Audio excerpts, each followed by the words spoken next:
I'm sorry guys, I might have to be a bit rough in this one, but I feel like I have to. Every time you engage with leftist infighting, you are helping the right. Divide and conquer. That is what the right does. The more divided we are, the less of an impact we can make. The right is incredibly united, and that is the key to their success. They join forces, build each other up, and their followers see a large group of people who are all in agreement about what they think is right. And if so many people believe in the same thing, it must be true, right?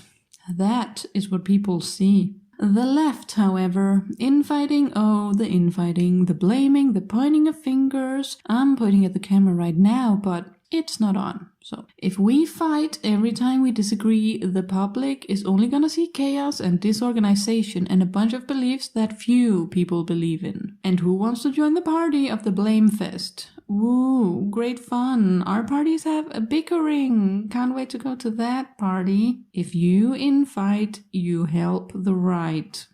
We all know that the people on the right have huge problems with each other. They don't actually all believe in the same thing. That would be weird. However, they don't finger point. They just bury their problems and unite on the things they do agree on. What if the left could do that? What if we could be an even better unity?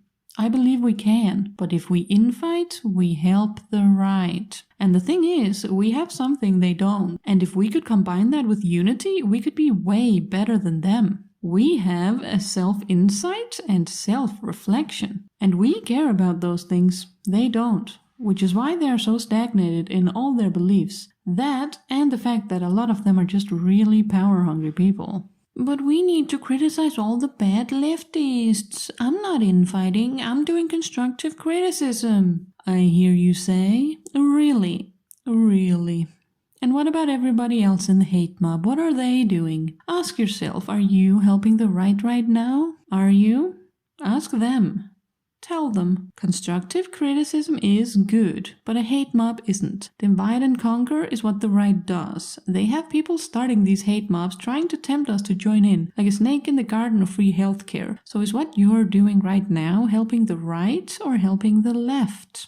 Why can't we talk in a civilized way about our problems? Kill them with kindness. Isn't that who we are? We're the left. Our guiding emotion is love and empathy. How are you showing anybody that the left cares about people if you're part of the mob? Save the mob for the right and go start fights amongst them. Don't you want us to look strong? Don't you want people to take us seriously? Do we really need a hate mob every time somebody uses language incorrectly? Because that's gonna be forever. We will never be able to teach everybody on planet Earth or everybody on Twitter how leftist language works. The oral ins and outs, if you will. That is difficult to learn. A lot of leftist language is based on academics and not everybody went to uni. So isn't that a bit classist? I'm just saying. Obviously, we can change certain types of language, but has anyone ever changed by being shamed? Have you tried shaming anyone you know for anything? A parent, a friend? What happened? Did they change?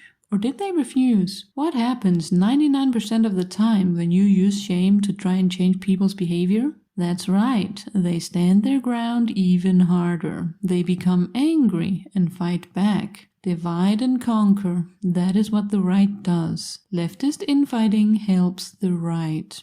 And change takes time.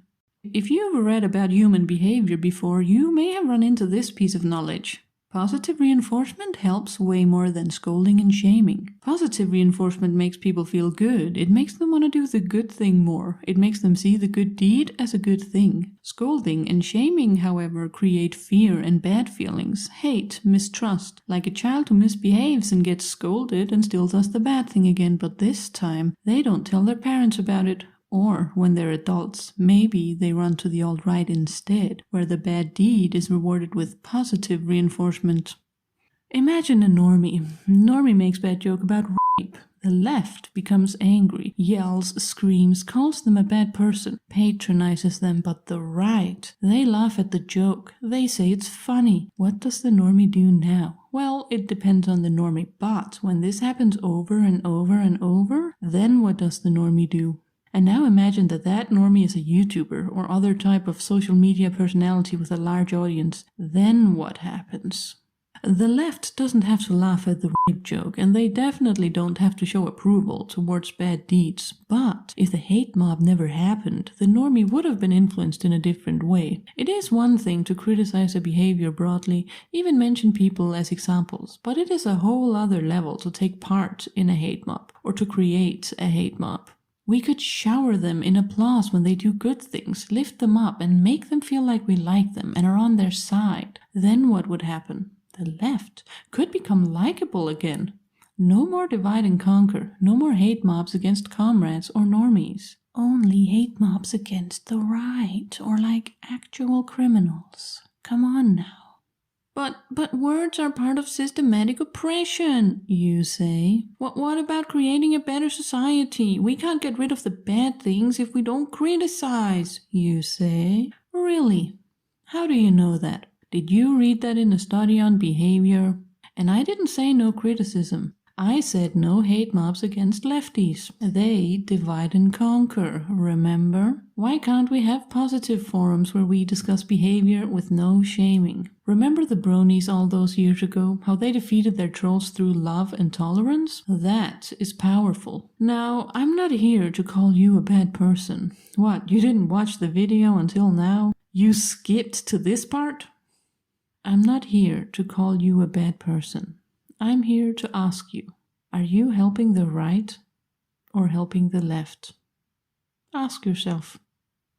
Ask them. Are you helping the right? Tell them. After video comments, like and subscribe, yay! So I won't apologize for any weirdness or cringe, seeing as this is my first video, and my acting and speaking skills definitely need some work. But I hope you still enjoyed the video. Obviously many great videos have been made on the topic of Leftie infighting, who go into far more depth than this. However, I made this video because there are some things I want to emphasize, as this is a topic I do find very important. Anyway, to the 1 to 2 people who watched this, I do hope you have a great rest of your day. Bye!